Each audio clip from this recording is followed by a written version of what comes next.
Bonjour et bienvenue sur le podcast Explore Japon, le podcast qui explore le Japon sous toutes ses coutures. Des conseils voyage, de la culture ou bien de la vie de tous les jours en passant par l'apprentissage du japonais, partons ensemble une fois par semaine pour ce magnifique pays qu'est le Japon. Bonjour à tous, j'espère que vous allez bien et que vous passez un été moins moite que le mien. Et oui, car aujourd'hui il a fait très moite. J'ai bien transpi, comme on dit. Oui, l'été a commencé et malheureusement, c'est pas ce que je préfère, vous le savez. Là, on n'a pas encore le beau temps, c'est plutôt grisâtre avec de la pluie et surtout beaucoup d'humidité. Donc, moi, vous savez, à la limite, je préfère quand ça tape, mais que c'est pas humide. Quand c'est pire, c'est quand ça tape et que c'est humide, hein, bien sûr. Bon, là, j'ai juste l'humidité. Mais j'avoue, aujourd'hui, je m'en serais bien passé. Je m'excuse aussi pour les abonnés Patreon, le podcast est un peu en retard, les autres l'auront a priori, parce qu'on est dimanche, donc je vais l'enregistrer et le poster dans la foulée. Donc je m'excuse pour une fois, les gens du Patreon l'auront en même temps, d'habitude ils l'ont en avance. Mais voilà, j'ai mal géré mon temps et puis j'avais plein de trucs à faire. Là, j'ai vu 3 touristes ce week-end, vous le savez, hein, je rencontre des touristes. On en reviendra peut-être, j'en parlerai peut-être tout à l'heure, mais c'est vrai que là, en ce moment, les touristes m'embêtent un peu. Ils sont jamais à l'heure, voilà, etc. Ils sont en retard, ils se trompent, faut les relancer 15 fois. Donc j'avoue, là, ça commence un peu à m'agacer de faire ça petit à petit, mais bon, on verra, je sais pas encore. Je me pose la question si je continue l'année prochaine. Là, j'ai des rendez-vous à honorer, donc je vais continuer. Mais j'avoue que je sais pas si je continue l'année prochaine à faire ça parce que c'est beaucoup d'organisation pour finalement pas grand chose, surtout que moi je prends du temps. Là par exemple pour vous dire, j'avais un rendez-vous à 11h avec des touristes, je suis arrivé à 10h parce que j'aime bien arriver un peu en avance, donc il devait être 10h20, quelque chose comme ça. Donc à 11h j'avais des premiers touristes à voir qui ne sont pas venus parce qu'ils se sont trompés de jour, voilà, alors que bon j'ai mis plusieurs fois la journée, mais bon, c'est pas arrivé. Mais surtout voilà, il y a plein de gens souvent qui vous répondent pas, qui arrivent en retard et qui vous préviennent pas qu'ils arrivent en retard, c'est-à-dire qu'ils arrivent une demi-heure comme des fleurs en disant on est désolé, mais ils auraient pu vous faire un petit mail, vous vous attendez depuis 20 minutes en disant qu'est-ce qu'ils font et tout, etc. Mais non, on vous prévient pas. Et puis pareil, il faut les relancer, etc. Donc bon, voilà, là à 11h, ils sont pas venus parce qu'ils se sont trompés de jour. Voilà, ils pensaient que c'était demain, sachant qu'on avait quand même fait plein d'emails avec, mais bon, passons, ça peut arriver.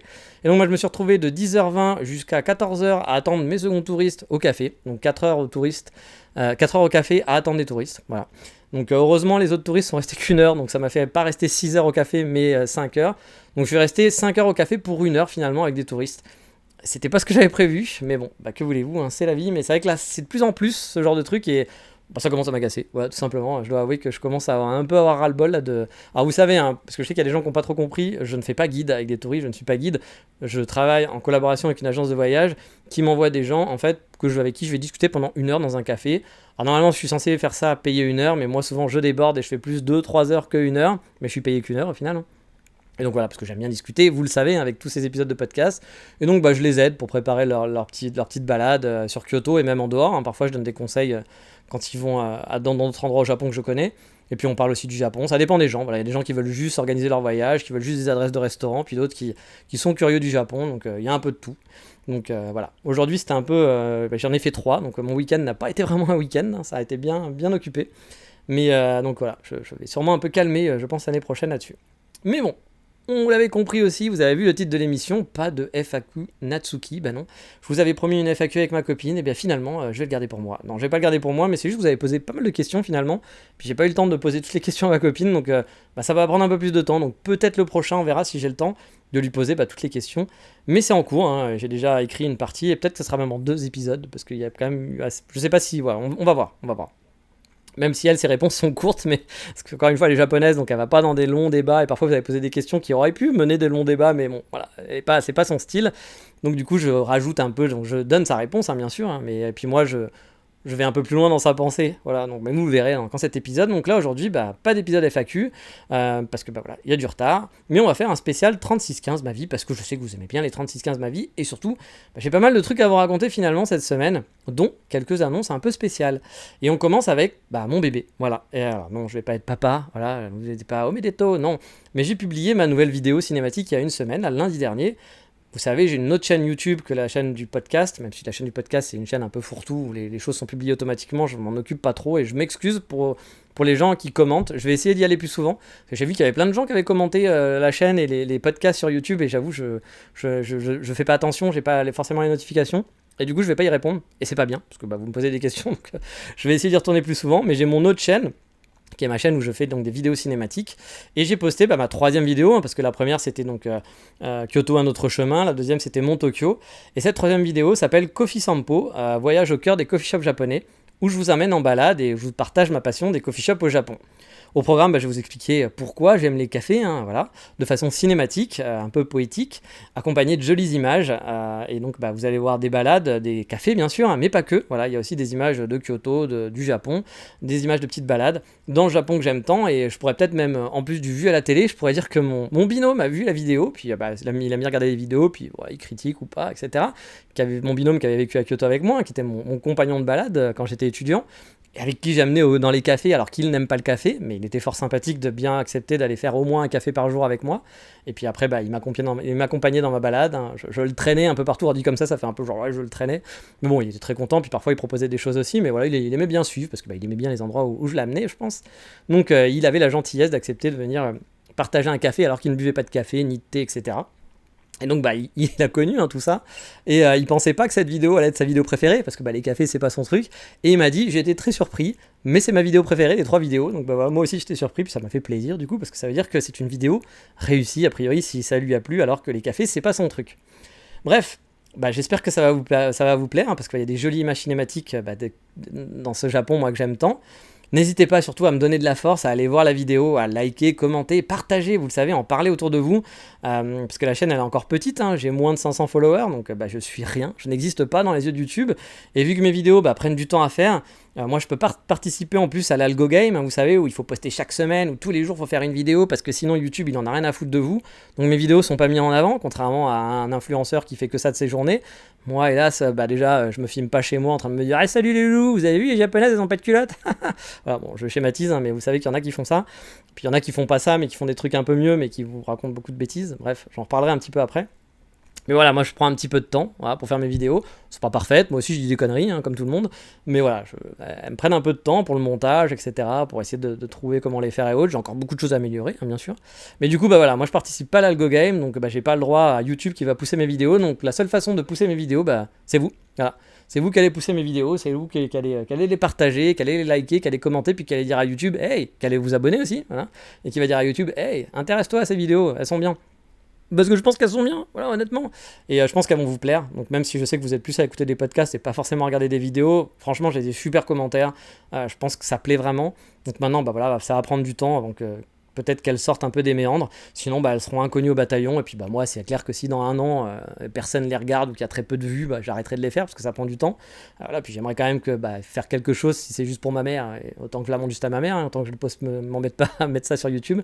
Mais voilà, ça n'a pas d'intérêt, voilà, sinon. Donc c'est à vous de me donner de la force pour ça, donc je compte sur vous. Et puis du coup, voilà, comme vous le savez, hein, c'est les likes, les commentaires, il faut participer, hein, c'est pas juste regarder la vidéo, mais il faut commenter, liker, s'abonner, faire voir que voilà, la qualité elle est là et que vous aimez. Donc pour ceux qui veulent, l'adresse de la chaîne YouTube elle est en description de l'épisode, et sinon il suffit de taper Dandy Kitsune dans YouTube, ou le nom de la vidéo, hein, sinon Coffee Sampo, voilà, blablabla. Mais bon, cliquez sur le lien, c'est plus simple. Pour les prochaines vidéos, je pense que je vais pas sortir en quelque chose en août parce que je sais, bande de feignasses, vous allez vous prélasser sur la plage. Et je sais que souvent, par exemple, les podcasts au mois d'août sont beaucoup moins écoutés que les autres podcasts.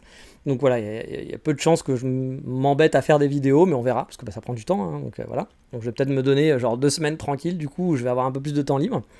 Et puis ça va me laisser aussi du coup du temps pour préparer, voilà, tranquillement, sans trop forcer. Et comme ça va me permettre de continuer aussi de faire ça tranquillement, mais je vais continuer de poster des shorts, parce que je fais des shorts aussi une fois par semaine, pour présenter des cafés, des lieux que j'aime bien sur la chaîne. Donc voilà, vous pouvez quand même suivre la chaîne pendant le mois d'août, il y aura quand même des petits shorts qui vont être postés, puis vous pouvez vous retaper les 3 vidéos qui sont sympas à regarder.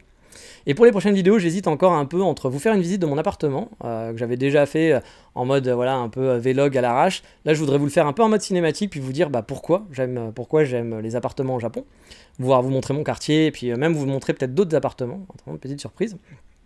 Voilà, j'y réfléchis. Puis voilà, comme ça vous permettra aussi de vous expliquer tous les trucs que j'aime bien, les petits trucs que je trouve confortables ici. Puis il y a des chances que je fasse celle-là parce que du coup ça va m'éviter de marcher dans la fournaise aussi. Hein. Je ne veux pas vous mentir, ça m'évitera qu'au mois d'août d'aller me faire des plans dehors. Au moins là, ça sera à l'intérieur plus ou moins, donc ça devrait être plus tranquille pour moi à filmer. J'ai aussi prévu de faire une vidéo de nuit à Osaka, mais ça j'aimerais qu'il fasse un peu plus frais, puis qu'il fasse que ce soit la nuit, arrive plus tôt, donc ce sera sûrement en fin d'année. J'aimerais aussi en faire une sur le thème de l'automne, parce que j'adore l'automne au Japon, puis j'aimerais vous montrer vraiment que l'automne ça vaut le coup. Puis j'ai encore pas mal de choses à partager, j'ai plein d'idées et de thèmes. Bah, voilà, j'ai aussi une vidéo, je pense que ce sera sûrement une des prochaines qui va arriver pour vous montrer aussi le Kyoto normal, où il y a moins de monde, sans touristes, la balade tranquille du dimanche finalement dans Kyoto, mais qui peut aussi plaire aux touristes, qui plaire pas, qui c'est pas juste la rue normale, c'est vraiment des lieux qui sont sympas à voir, qui sont pas les plus waouh, mais qui sont quand même chouettes si on vient en vacances et qu'on n'a pas envie d'aller voir le Kiyomizu-dera, qu'on n'a pas envie d'aller voir Fushimi-Inari parce qu'il y a trop de monde, etc. Il y a des coins qui sont très chouettes et qui sont touristiques, où il y a personne. Voilà.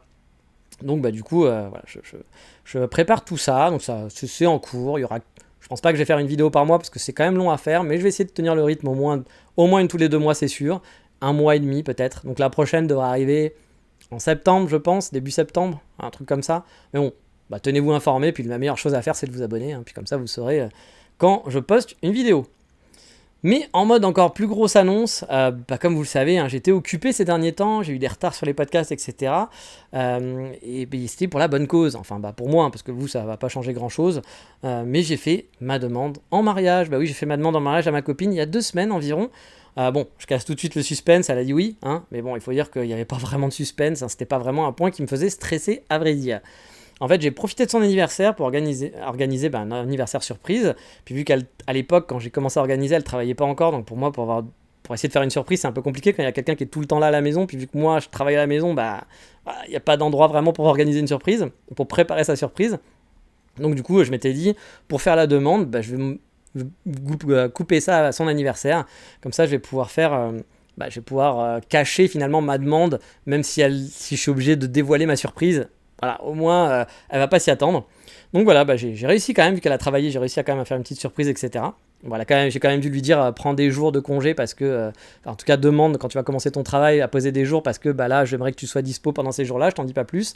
Mais elle pensait que c'était pour son anniversaire, donc voilà, la surprise a bien fonctionné.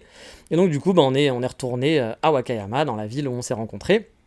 J'avais caché la bague avec des indices avant, etc. Enfin, j'avais caché la bague dans les cadeaux et puis j'avais fait des indices avant. J'avais organisé tout un truc au préalable. Ça faisait 2 semaines qu'elle recevait des Polaroid cartes postales de notre peluche panda que j'avais fait disparaître et qui était parti en voyage chercher un trésor. Et oui, vive Photoshop. Je maîtrise un petit peu Photoshop et les AI. Donc voilà, j'avais pu faire des trucs sympas. Bref, c'était très marrant à organiser, mais ça avait été beaucoup de boulot. Mais entre la préparation, de la demande, les surprises, l'anniversaire, j'ai pas eu beaucoup de temps à moi, à vrai dire. J'ai même eu une semaine de vacances, mais que j'ai pas vraiment considéré comme des vacances, parce que j'ai pas eu le temps de glander et d'en profiter. Et vu qu'on était sur Wakayama, on en a profité aussi pour annoncer la chose à la famille, et je dois dire que j'ai été assez surpris, parce que les réactions étaient assez mesurées. Alors, je m'attendais pas à un truc non plus de fou, mais je m'attendais quand même, à ce qu'il soit quand même un peu joyeux. Mais en gros, on a eu le droit à juste un « Omedeto », puis quelques applaudissements, puis voilà, c'était fini, that's it. Je pense qu'en France, j'aurais eu le droit à beaucoup de plus d'effusions, du genre « Waouh, félicitations, ma couille », voilà, des trucs comme ça. Alors, j'ose pas trop imaginer que si j'avais été aux US avec les « Oh my God, amazing », avec des larmes, etc. Là, vous savez, les Américains, ils en font des caisses en mode totally fake, ils adorent ça. Là, c'était pas l'ambiance. Alors attention, c'était pas non plus négatif, ils étaient pas du genre « Oh merde, ma fille se marie avec un gagine ».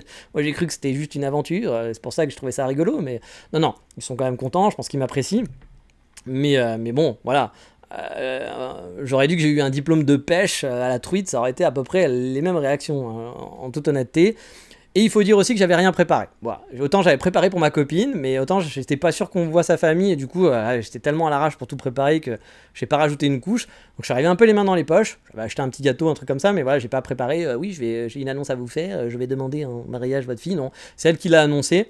Et puis vous le savez, je vous l'ai déjà expliqué, mais dans ma famille, la fameuse rencontre avec la belle-mère, quand ma copine a rencontré la nouvelle copine de mon beau-père, du coup, c'était tout un sketch, où personne s'est parlé, personne n'a posé de questions, genre on se dit rien, tout est naturel, je sais pas qui est cette personne ne sait qui est qui, c'était n'importe quoi. Le jour où je vais apprendre, le jour où je saurai parler japonais, je peux vous dire que ça va être, je pense qu'au Japon, il va y avoir une attaque cardiaque. Les baristas, la famille, ils s'attendent pas, je pense. Ma copine, elle me dit « Ah, j'aimerais bien un jour que tu saches parler japonais ». Honnêtement, non. Je pense que le jour où je parle japonais, la famille va être en PLS, parce que moi, le jour où on a rencontré la belle-mère, je pense que j'aurais posé mes 72 000 questions, genre « Ah bon, vous êtes rencontrés où ? Qui vous habitez où ? Ah, c'est votre fils là-bas ?» machin. Alors que là, rien de rien. Et je pense qu'ils sont pas prêts. Ils sont clairement pas prêts. Mais bon, en tout cas, ça s'est bien passé. Ils étaient quand même, voilà. Je pense qu'ils n'étaient pas mécontents. Alors j'espère, je sais pas. On va peut-être recevoir un papier. Tu as été déshérité. Mais non, a priori, voilà. Mais c'est vrai que c'était assez rigolo parce que Bah, c'était ambiance, pas d'ambiance, quoi. Il y avait rien d'exceptionnel, mais bon, c'était quand même sympa. On est passé juste une soirée en même temps, hein, ça s'est fait très vite, puis ils nous ont ramené après le soir à l'hôtel parce qu'on repartait après à Kyoto, elle travaillait. Et j'en profite aussi pour répondre aux pré-questions qui vont arriver. Alors non, je ne vais pas faire de cérémonie religieuse, je ne vais pas être habillé en kimono ou en smoking, ou même de cérémonie avec des amis, famille, etc. Pour la simple et bonne raison que, vous le savez, on se cache rien ici, mon budget il n'est pas au beau fixe en ce moment. J'ai pas quoi claquer 20 000 euros dans un repas de mariage, etc. Donc non, ça va être juste administratif pour le moment. Oui, ça bichit, c'est un peu triste, mais c'est comme ça. Ma copine l'accepte bien, il n'y a pas de souci là-dessus. Donc voilà, je pense qu'elle me dit, mais moi de toute façon je voulais pas de cérémonie. Bon, je pense qu'elle ment un peu, qu'elle aurait bien aimé faire un petit truc. Je pense que si demain j'organise un truc sympa, elle sera à fond. Mais voilà, elle essaye de bien le vivre, et donc merci à elle, voilà, c'est plutôt cool de sa part. Mais là c'est vrai que je peux pas me permettre, et puis j'ai pas envie de demander aux parents, à la famille de me financer des trucs, etc. Honnêtement, si on devait me financer un truc, je préfère qu'on me finance un appartement, une maison, que me financer une soirée où on va claquer 20 000 balles pour finalement pas grand chose. Donc voilà. Après, on verra dans quelques années, quand la situation sera un peu plus stable pour moi. Oui, on fêtera ça. J'aimerais bien faire des photos aussi, parce que voilà, des photos de mariage en kimono, etc. Ça peut être rigolo, voilà, puis ça peut être des bons souvenirs. Mais j'ai jamais eu, moi perso, envie d'un gros mariage avec 200 personnes, le truc traditionnel, où tu invites ton père, ta mère, ta tata, le cousin de la cousine, du frère, du chien, de la concierge. Moi, ça a jamais été le truc qui m'a vendu du rêve, ça. Moi, dans ma tête, le mariage parfait, c'est un truc en très petite communauté, pardon. Comité, ça marche aussi. Genre, voilà, 2-3 personnes que tu kiffes. Voilà, mais vraiment, 2-3, c'est 2-3, c'est pas 5, c'est 2-3. Celles que tu kiffes vraiment. Et tu pars avec eux en vacances, genre 4-5 jours, dans un coin vraiment cool. Voilà, un coin où t'es bien. Genre un gros chalet de montagne bien sympa, un truc d'architecte, tu vois, où tu te sens vraiment. Genre, t'es content d'habiter là, quoi. T'es content de te passer des vacances ici. Ou une plage paradisiaque, par exemple, ou le château d'Harry Potter. Si c'est ton truc, tu veux être dans un château d'Harry Potter, pendant 4-5 jours avec tes potes, t'es au château d'Harry Potter, il va sûrement exister, et tu partages de bons moments. Voilà, de bons moments pour célébrer ton union avec les gens que tu apprécies au plus haut point. Pour moi, c'est ça, mon mariage parfait. Limite, j'inviterais même pas ma famille. Alors désolé si elle écoute ce podcast, ça va dire quoi, mais comment ça se fait, je suis pas invité. Oui, mais c'est pas que je les déteste, mais je me vois plus inviter les gens vraiment auxquels je suis vraiment très proche, comme mes 2 meilleurs amis, quoi, ou 3 meilleurs amis, mais rien de plus. Voilà, juste vraiment les gens avec qui que je considère comme mon sang, la fratrie, le sang, quoi, les frères. Voilà, mais pas le. Effectivement, ma famille, je m'entends très bien avec ma famille, je les aime bien et tout. Mais c'est pas des gens avec qui je vais partager, on partage plein de trucs, on a plein de passions en commun, etc. C'est des gens que j'apprécie parce que c'est ma famille, mais là, ce serait plus les gens à qui je suis encore plus proche. Voilà, les gens que je suis encore plus proche. Rien de mal contre ma famille, mais voilà, c'est le truc que moi j'aimerais. Et c'est comme ça que je vois ce truc-là, 4-5 jours. Et puis on fait des activités ensemble, on kiffe. Ceux qui n'ont pas envie de faire des activités, ils font pas des activités, ils restent au chalet, ils kiffent leurs vacances, ils kiffent leur vie. Puis on fait des repas ensemble, on s'amuse, on regarde des films ensemble, j'en sais rien, mais genre on est en mode tranquille. Et puis voilà, puis rien n'empêcherait de faire un petit repas à la bonne franquette aussi avec la famille plus tard. Mais bon, pendant ce week-end aussi, ça serait aussi de se faire un peu de cosplay. Bah oui, on aime le cosplay. Un cosplay mariage, quoi. Une petite cérémonie vraiment intime. Encore une fois, on serait quoi, 6, quoi, à tout casser. Sur la côte, une soirée, je sais pas. Un truc où tu as le temps de profiter. Moi, le truc, vraiment, le côté mariage avec plein de gens et tout, où tu profites pas et tu vois plein de gens, je comprends le délire, je comprends que des gens apprécient ça, mais moi, c'est clairement pas mon truc. Moi, je préfère vraiment me dire, ouais, je vais être avec les gens que j'apprécie et apprécier avec eux. Et pas genre voir 500 personnes et dire, je revois tous les gens que j'ai croisés dans ma vie et que je parle 2 minutes avec eux, et puis genre, il y a plein de trucs, mais finalement, c'était pas fou, quoi. Mais je sais que pour en avoir discuté avec mon meilleur ami, lui, il a kiffé son mariage comme ça. Moi, j'avoue, j'ai participé, j'étais là, ouais, c'est vraiment pas le truc que j'ai envie de faire, quoi. Et là, j'en vois sauter de joie, du coup, parce qu'il y a des pervers qui vont se dire, mais il se marie, et du coup, il va faire de l'administratif. Bah oui, parce que du coup, effectivement, mon mariage, ça va surtout être, ça va pas être la grosse soirée, ça va pas être tout ça, mais je vais devoir passer au guichet de la mairie pour me marier officiellement, quoi. Et donc, là, oui, les pervers des épisodes administratifs, je vous vois venir, et bien sûr, je vais vous expliquer comment ça se passe un mariage.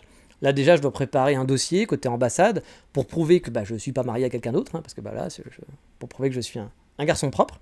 Alors, je vous préviens aussi, le podcast va peut-être s'arrêter brutalement à un moment donné, parce que ma copine travaille, mais elle va pas tarder à rentrer. Donc quand elle va ouvrir la porte, je vais arrêter, parce qu'elle va faire du bruit, etc. Puis je reprendrai un chouïa plus tard. Mais sinon, j'enregistrerai jamais ce podcast, donc c'est pour ça que je fais comme ça. Mais j'essaierai de pas faire en sorte que ça soit... Mais bon, la coupure sera peut-être un petit peu brutale.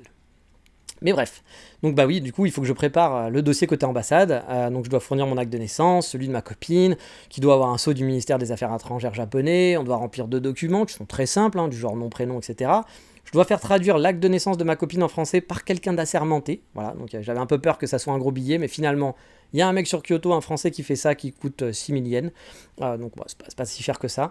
Après, je dois envoyer tout ça avec des photocopies, hein, bien sûr, carte d'identité, complet, passeport, tout ce que tu veux. Une enveloppe de retour spéciale à l'ambassade. De ce que j'ai compris, ça prend environ un mois ensuite, mais bon, mois d'août oblige, à mon avis, ça va peut-être prendre un peu plus longtemps. Puis je vais pouvoir récupérer ce certificat qui prouve que je ne suis pas un enculé qui a une femme dans chaque port. Bref, voilà, que je suis un gars gentil. Et ensuite, on doit faire la partie mairie, hein, là aussi des photocopies, blablabla, des docs à remplir. Chose amusante, on peut avoir des templates pour un papier, donc le papier de mariage, le certificat de mariage.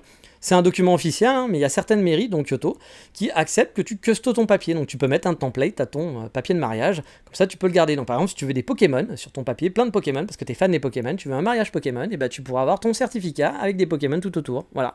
Ou Harry Potter, hein, ça marche avec des jolies fleurs cucu, tu peux faire ce que tu veux. La mairie, en final, c'est souvent une formalité. Ça se fait en quelques minutes. Bien sûr, vous pouvez faire un contrat de mariage aussi, etc., si vous le souhaitez. Et ensuite, je devrais faire des démarches côté France pour officialiser mon mariage aussi en France. Et vous devez aussi avoir 2 témoins qui vont signer votre papier de mariage. Mais le truc, c'est que ça peut être n'importe qui, même des gaijins, hein, tant qu'ils ont une carte de résidence, ça marche. Bon, un touriste, ça marchera pas, mais un mec avec une carte de résident, ça fonctionne. Et les personnes ne sont pas obligées d'être d'une connaissance de vous et puis une connaissance de votre femme. Non, vous pouvez demander par exemple au frère et à la sœur de votre conjoint de signer les papiers. C'est-à-dire que si vous ne connaissez pas les gens qui signent, c'est juste pour dire oui, j'atteste que c'est bien un vrai mariage et qu'ils se connaissent, que ce sont des gens qui s'aiment. Voilà, en gros ça sert à ça. Mais bref, on fera un épisode total avec les détails pour ceux qui projettent un jour de se marier au Japon. Je vous expliquerai comment ça s'est passé pour moi en détail, ce dont vous allez avoir besoin. Mais bon, je ferai tout ça une fois que j'aurai fini et que j'aurai toutes les infos. Chose rigolote aussi, j'ai appris à cette occasion qu'il y a un calendrier au Japon des bons jours et des mauvais jours. En gros, certains jours sont bons pour se marier, d'autres pour avoir un enfant, d'autres pour passer un diplôme, d'autres pour acheter un chien, je sais pas, voilà, sûrement. Il y a des jours qui portent chance et d'autres qui portent moins chance. Alors ça, j'avoue que je ne connais pas vraiment, moi j'ai découvert ça, mais voilà. Donc du coup, là, il faut choisir un jour spécifique. Alors, heureusement, il y en a beaucoup, hein, c'est pas genre, il y a 2 jours dans l'année, non, il y a un peu plus que ça. Hein. Mais du coup, voilà, là, on avait choisi de se marier le 8 août, c'était facile à retenir, en plus le 8-8, et ça tombait bien parce que c'était un bon jour pour le mariage. Mais bon, là, je pense que niveau timing, on va être un peu serré, donc il va falloir qu'on trouve un nouveau jour, un jour qui porte chance. Voilà, ça a l'air d'être important pour elle, moi je m'en fous, je dois l'avouer, mais bon, ça me gêne pas de choisir un jour qui porte chance, tant que un jour qui porte chance, si ça peut être le 9-9 par exemple, c'est facile à retenir aussi, on verra. Mais bon, je vous ferai tout ça dans les détails une autre fois, un épisode spécial. Et qui dit mariage dit aussi par la suite changement de visa. Et donc ça fera encore de l'administratif, youpi. Puis là aussi ça sera encore des épisodes administratifs. Et je sais que vous êtes certains pervers, je ne vous comprends pas. Je peux vous avouer que je ne vous comprends pas, bande de pervers qui adoraient écouter les épisodes administratifs, mais il y en a qui me l'ont dit. Et donc une fois que le visa sera changé, je quitterai ma boîte japonaise pour être en total freelance, encore de l'administratif, yeah. Mais bon, j'y gagnerai environ 500 €, vous le savez, par mois, donc les calculs, hein, on va pas cracher dessus. Et je ne sais plus si je vous avais dit aussi, mais ma copine donc a commencé le nouveau boulot, j'en ai parlé tout à l'heure, mais je ne sais pas si j'en avais parlé dans les anciens épisodes. Pour l'instant, elle est en mode slow, parce que la boutique n'a pas encore ouvert. Mais bon, économiquement, avec tout ça, en fin d'année, je devrais enfin reprendre un rythme de vie plus normal, avec un peu moins de stress. Même si bon, ça va prendre un peu de temps pour enflouer le compte en banque, forcément. Et tiens, pour boucler un peu le sujet, pour aujourd'hui, je vous ai donc dit que j'avais fait ma demande à Wakayama. Ça fait finalement pas mal de temps que j'étais pas retourné à Wakayama, enfin surtout en ville, parce que la dernière fois, on était allé chez le père, qui habite à Harida, qui est au sud de Wakayama City, qui est genre à 30-40 minutes en train de Wakayama, de la ville de Wakayama. Mais là, du coup, j'ai pu rester un petit peu en ville, parce que j'avais pris un hôtel où on s'était rencontrés la première fois, et puis on est resté 2 nuits, je crois, sur place. Et donc, bon, on est allé chez les parents, etc., donc on n'a pas eu trop de temps que ça, puis le temps d'arriver, moi j'ai préparé ma surprise à l'hôtel, etc., je l'ai fait patienter, donc j'ai pas vraiment profité de la ville, mais on a fait une mini balade quand même, et j'ai trouvé que la ville avait beaucoup de nouvelles boutiques qui ont popé là, ces derniers temps. J'ai vu 2-3 boulangeries qui avaient l'air pas mauvaises, nouvelles boulangeries, puis des restos aussi qui avaient l'air assez sympas, avec des très bons designs. Là j'ai vu un resto de brochettes de viande qui avait l'air assez au chalet, puis ça s'appelait Odeur en français. Donc il m'a fait envie. Puis même quand on est passé devant, il y a le bar, tu sais, je regardais, je dis ça a l'air joli, ils font même café apparemment la journée. Bon, je pense que le café doit pas être un très bon café, mais à tester. Et quand je suis passé devant, le barista, enfin la personne qui était là, m'a fait un petit coucou, genre hey, viens petit gaijin, viens découvrir notre nouveau resto. Et effectivement, j'ai envie de le découvrir, donc un jour je pense que j'irai tester. Mais du coup, J'ai trouvé ça sympa, qu'il y avait pas mal de nouveautés dans la ville, mais bon, la ville reste toujours pas très dynamique, hein, il faut l'avouer, il n'y a pas énormément de gens dans les rues, mais il y avait voilà, des petits shops sympas, nouveaux qu'on popé, c'est vrai que c'est pas mal, ça fait envie. J'ai failli visiter aussi un appartement témoin dans un nouvel immeuble, mais finalement on a annulé parce que on a manqué un petit peu de temps. Et un truc qui m'a plu là-bas, c'est que j'ai retrouvé ce Japon qui me dévisage. Oui, le Japon qui vous dévisage. À Kyoto, tout le monde s'en fout des gaijins, hein. Ils en voient plein, il y en a partout, il y en a trop même. Mais à Wakayama, beaucoup moins. Surtout un gaijin qui se balade main dans la main, ouhou, avec sa petite japonaise. Et donc j'ai eu le droit à beaucoup de regards en coin, de dévisagement. Je sais pas si ça se dit, mais bon, vous avez compris. Vous le savez, hein, pour ceux qui suivent le podcast, c'est pas pour me déplaire. Moi, j'aime être un peu une curiosité, ça me fait barrer. Du coup, j'ai bien apprécié mes 3 jours sur place, même si c'était intense, comme je vous l'ai dit, et que j'ai pas vraiment eu le temps de me balader. Mais voilà, j'ai quand même apprécié de me refaire dévisager, et puis d'être une attraction en quelque sens, en n'ayant rien fait, parce que techniquement, je fais rien, je suis un gars normal. Et donc, j'ai principalement eu le temps de faire ma micro-balade dans le centre, et j'ai découvert, justement, c'était cool, j'ai découvert un nouveau spot pour voir le château, un rooftop qui a une belle vue sur le château de Wakayama, le château de Wakayama qui est très joli au passage. Et j'ai pu aller une fois dans mon coffee shop préféré en ville. J'ai fait un petit short dessus, puis vous pouvez le voir sur ma nouvelle vidéo, justement, Coffee Sampo. J'en ai profité à ce moment-là pour filmer et l'intégrer dans la vidéo. Je vous dis, hein, je suis un peu ric-rac, hein, je fais tout à la dernière minute.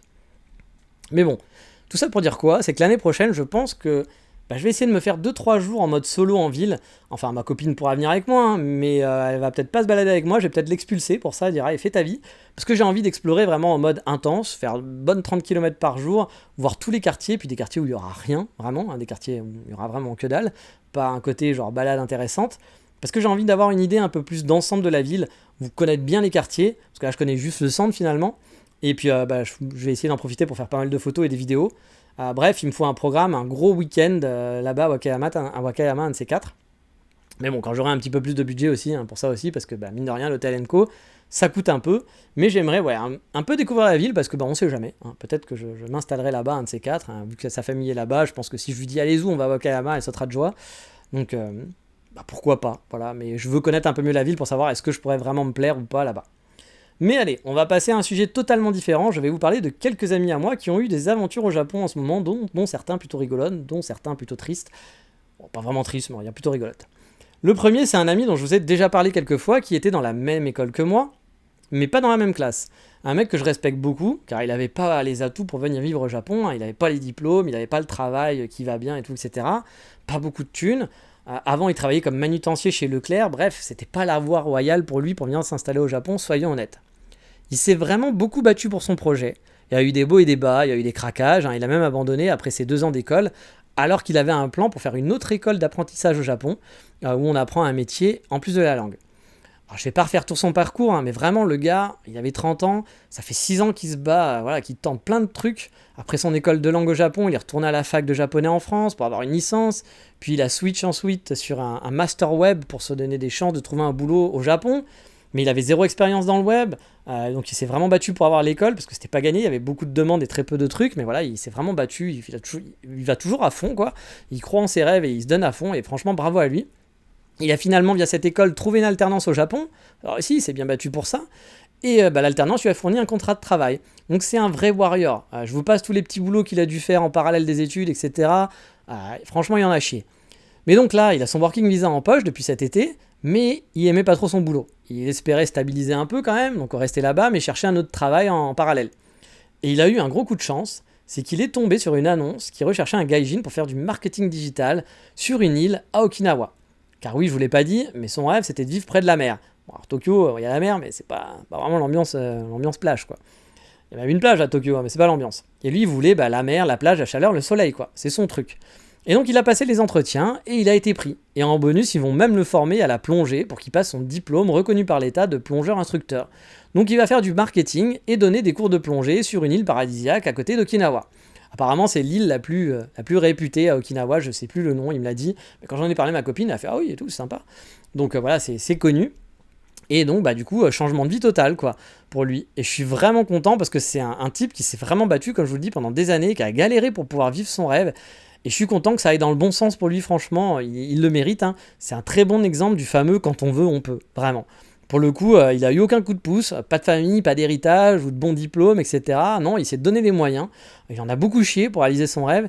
Et bien sûr, ça marche pas à tous les coups. Faut pas croire que ce qu'il a fait, ça marche comme ça en claquant des doigts. Même des gens avec de très bonnes volontés puis qui se battent, craquent à un moment donné où il y a le petit moment de chance qui fonctionne pas. Mais là, c'est pas que la chance pour lui. Il s'est vraiment donné tous les. Il en a chié, vraiment. Et pour lui, ça a fonctionné, tant mieux, et je suis vraiment content. Et un autre pote, autre cas qui n'a franchement rien à voir, lui je vous ai déjà parlé de lui plusieurs fois dans les podcasts où on parle de Megumi, parce que c'est un ami qui vit à Fukuoka et qui a eu pas mal de problèmes. J'en ai déjà parlé, il écoute le podcast même, donc voilà, si je dis des bêtises il pourra m'engueuler. Et donc sa Megumi, je vous l'avais déjà expliqué, elle lui a fait un gosse dans le dos, elle a totalement changé après le mariage. Je vous refais pas toute l'historique, si vous reprenez les podcasts et vous aurez un peu les infos. Mais là, il avait décidé finalement de rentrer en France, parce qu'il se prenait la tête tous les jours avec sa femme, et que économiquement, il travaille en freelance avec la France, puis là, il avait perdu pas mal de clients, donc il s'est dit, voilà, ça marche plus, ça va pas, puis il était frustré aussi avec le japonais, beaucoup plus que moi, moi j'arrive à faire avec, mais c'est vrai que lui, ça lui prenait un peu, bref, tout ça pris... C'était pas un bon mood, vraiment. Donc il avait pris la décision de revenir en France, que ça serait plus facile pour lui pour trouver un boulot, voir les opportunités en gros. S'il pouvait trouver du full remote, il tenterait puis il reviendra au Japon, parce qu'il a quand même un gosse maintenant au Japon. Mais bon, peu de chance que ça arrive, faut être honnête. Et sinon, il s'était dit, faire un boulot et puis voir ensuite. Voilà, c'était l'occasion aussi de faire une pause en gros, puis de se pencher un peu sur son avenir finalement, puis de savoir comment il allait gérer tout ça. Et donc à la base, c'était quand même plus dans une optique de se poser en France, quelques années, on va dire. Ou alors de faire des allers-retours de temps en temps, mais pour voir son gosse. Mais c'était pas une optique de rester 2 mois. Sauf qu'au bout d'un jour, vraiment au bout d'un jour, il est arrivé au bout d'un jour en France, il m'a dit « Bon, en fait, je vais rentrer fin août. La France, je peux vraiment pas. » Alors je lui ai dit « Non, mais c'est normal, le retour, c'est un peu rude, etc. Faut te laisser de temps, faut que tu t'acclimates. Le retour, c'est quand même compliqué, ça faisait 3 ans qu'il n'était pas rentré, donc prends le temps de souffler. C'est normal que tu dises ça, mais voilà, prends-toi du temps. » Le surlendemain, il m'envoie un message, vraiment le lendemain le surlendemain de son arrivée, pour me dire... Bon, en fait, j'ai acheté mon billet d'avion au retour pour le 28 juillet. Ah, j'étais là, oui, tu t'acclimates pas du tout, quoi. Parce que là, t'es quand même passé de... Ça fait 2 jours que t'es là, t'es passé de... Je vais rester à la fin de l'année, non, je vais rester à fin août, et finalement, j'ai pris un billet pour le 28 juillet. En 2 jours de retour, c'est quand même pas beaucoup. Et comme je lui dis, ça faisait 3 ans qu'il n'était pas revenu. Mais le plus drôle, c'est que 2 jours après, je pense, environ... Je lui reparle et il me dit qu'en fait, il part le lendemain. Donc là, il partait le 13 juillet, donc il est resté moins d'une semaine parce qu'il déprimait trop. Voilà, un soir, il en pouvait plus, tellement de l'ambiance en France, là, il en pouvait plus. Qu'il a appelé, vraiment en déprime, ça se sentait, qu'il a appelé la compagnie aérienne pour voir s'il pouvait avancer son vol. Alors à la base, il y a 3 ans, il était déjà parti parce que comme moi, il en avait un peu marre des comportements des gens en France. Il y avait plein de gens qui le saoulaient. Et il savait que le retour serait pas facile, c'est pas un mec débile, il avait tout pris, il se doutait de tout ça. Il savait qu'il allait avoir un petit choc culturel et puis que ça allait être difficile, et puis il savait qu'il fallait pas rester sur Paris, qu'il fallait se trouver un petit coin, dans un coin paumé, dans une toute petite ville au sud de la France, voir un petit village, tu vois, genre pour être un peu moins avec les gens, on va dire. Mais voilà, il n'avait pas prévu que le choc était beaucoup plus grand que ce qu'il avait prévu. Bref, il me dit qu'il se sent pas du tout en sécurité, chose qui n'était pas le cas avant, qu'il le ressentait pas du tout comme ça avant, mais là qu'il supporte pas le comportement des gens, dans les boutiques, le civisme qui n'existe pas, des vendeurs ou des gens normaux. Il m'a dit, c'est des exemples bêtes, mais je suis descendu à une station de métro, j'ai laissé passer des gens, je me suis fait engueuler par des gens derrière parce que je laissais passer des gens, quoi. Et pour lui, c'est un gros nom, quoi. Puis il disait, je n'ose pas sortir mon téléphone dans la rue, je suis en PLS. Il m'a pas dit qu'il était en PLS, mais on sentait qu'il était en PLS, et pourtant je sais que c'est quelqu'un qui réfléchit, qui est pas bête, puis qui savait tout ça. Mais apparemment, il s'est pris le fameux syndrome du japonais, quoi. Alors attention, je lance pas un débat en ce moment sur la France et caca, bouh, etc.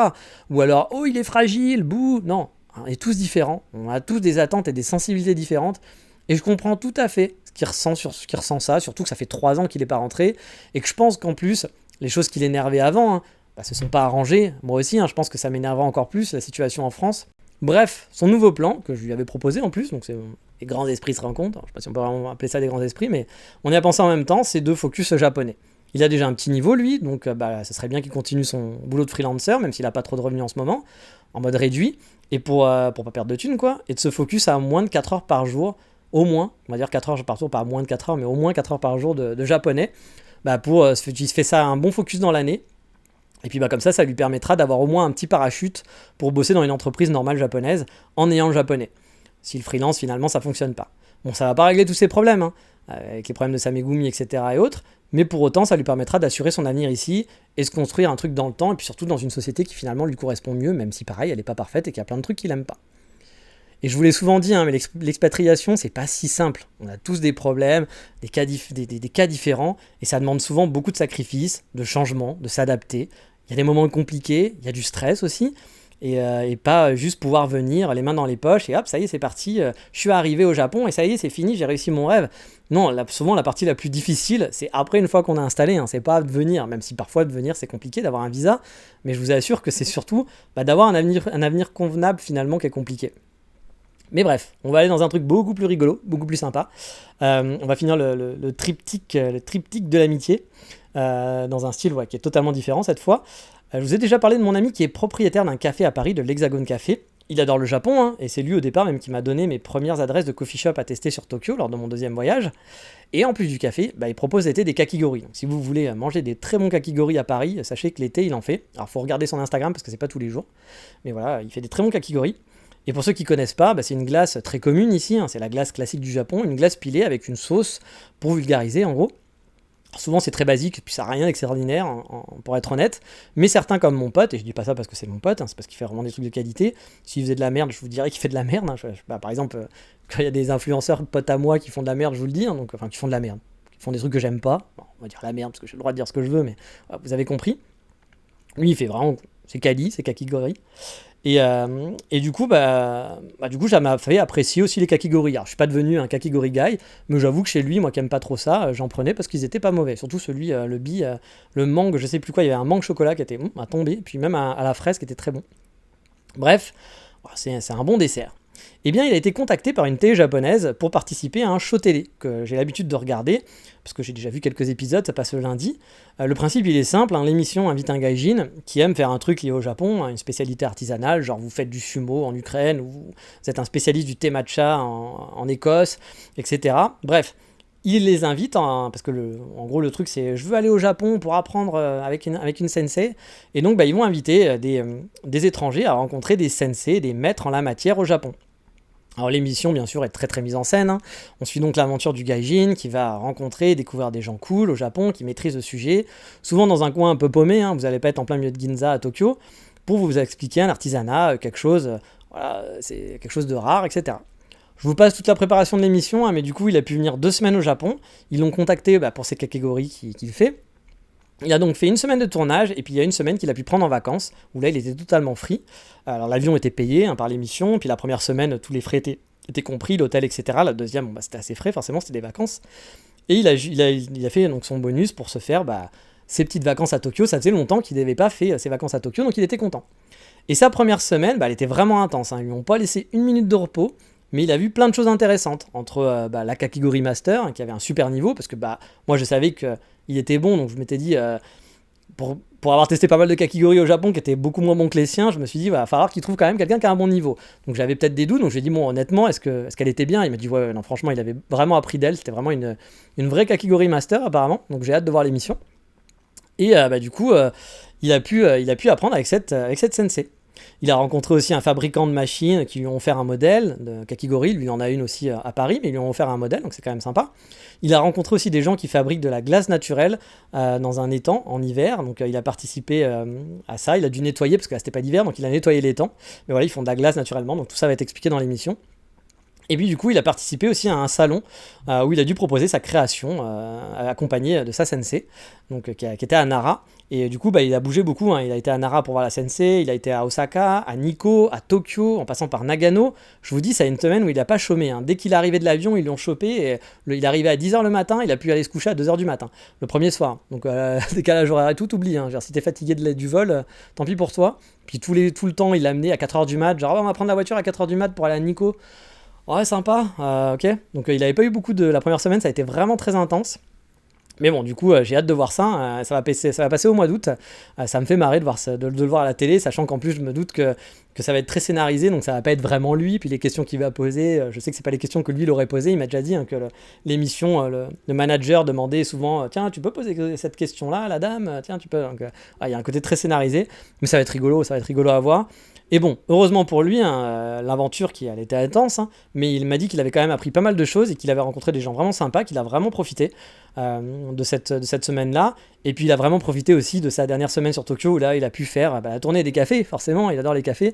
Il a même rencontré un auditeur de ce podcast qui est devenu un pote, je vous en ai déjà parlé, qui vit à Tokyo, qui avait découvert le café justement grâce ou à cause du podcast et qui avait testé son premier café de spécialité à l'Hexagone Café. Et donc il avait jamais parlé à mon ami, donc, qui est le propriétaire. Donc là, du coup, j'en ai parlé à mon ami de tout ça, à mon ami qui est donc propriétaire du café, en lui disant tiens, j'ai mon pote qui habite à Tokyo, qui s'est mis au café un peu aussi à cause de toi. Donc du coup, il l'a contacté pour le rencontrer et ils ont pu se parler 1 heure, c'était rigolo.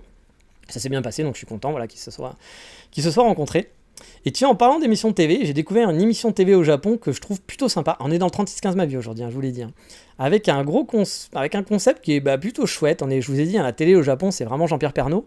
Et là, en gros, c'est l'animateur qui se balade avec un guest, en gros, une star, etc., en moto électrique dans une région du Japon. Et leur moto électrique, ayant peu d'autonomie, ils doivent régulièrement, genre toutes les heures quasiment, la charger.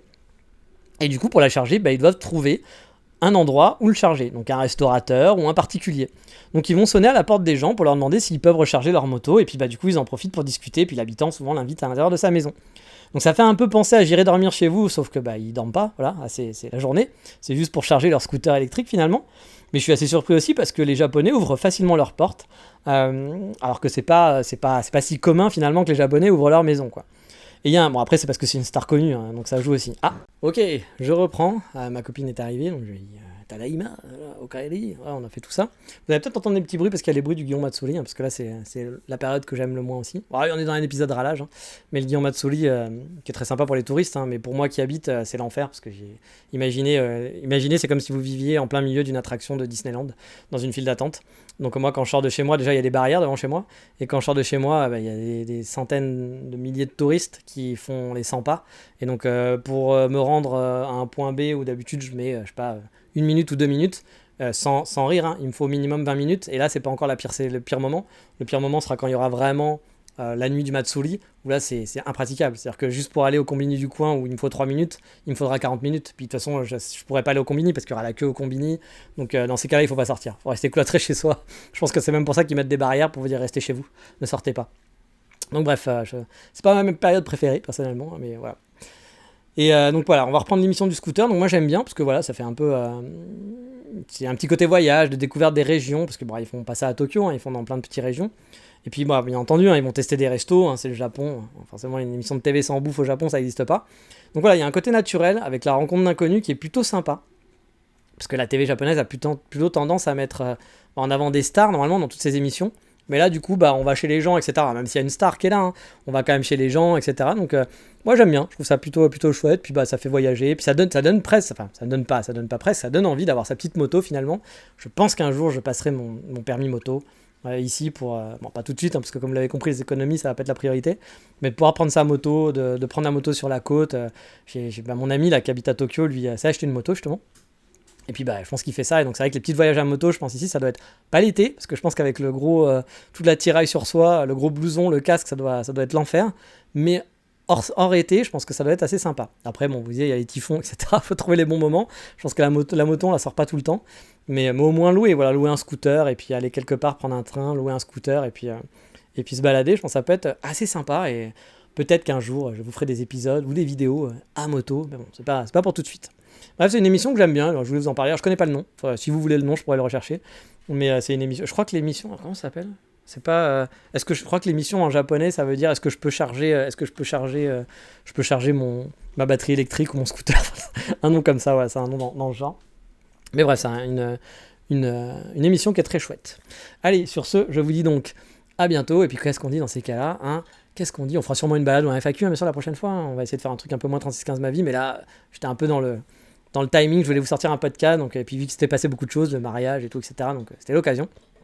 Mais sur ce, je vous dis チャオバイバイ、またねー。クソすぎる恋愛の話頑張るのが辛かったって一番最悪な彼氏が最悪考えてみたらずっと毎日頑張れた別に全然好きじゃなかったんだけど一番髪の毛が本当はそういう思いだそれ言われたんだ突き抜くベースグラスにリップなびく髪どこで踏み外した熱い